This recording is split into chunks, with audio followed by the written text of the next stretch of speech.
Hello friends, स्वागत करुछि आम channel को। आज मु आपनकु बतैबी कि भड़िया प्राकृतिक उपाय रे सनटैन माने खरा द्वारा होइतिबा त्वचा रे श्यामलपन को दूर करिवे।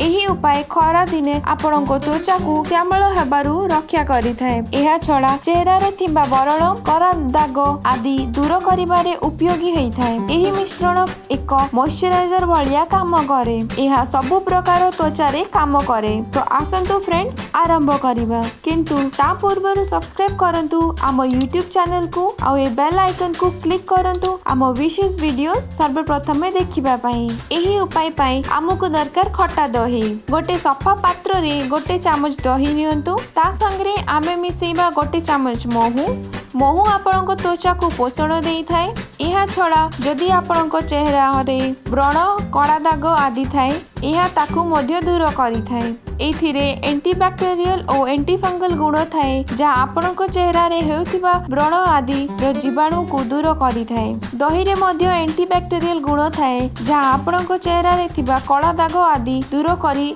आपनको त्वचा को पोषण देई थाए।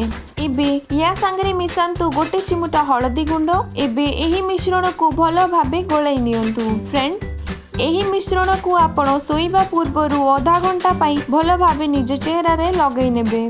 नहेले आपण गाधैले बेले भी एही मिश्रण को निज चेहरा रे लगै पारिबे। एहा सुखिला परे हल्का उषुम पानी ने निज चेहरा को धोई नेबे। एहा सनटैन को दूर करिबारे बहुत उपयोगी अटे। एही मिश्रण को आपण निज चेहरा, बेको और हाथ उपरे लगै पारिबे। एहा आपणको त्वचार कालापन और दाग धोबा को दूर करदेब।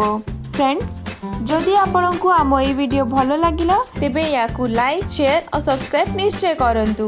और जदि मो चैनल को आपण सब्सक्राइब करि नहंती तेबे याकू सब्सक्राइब करंतु और ये बेल आइकन को क्लिक करंतु आम वीडियोज रो सूचना सर्वप्रथमे देखिबा पई। धन्यवाद।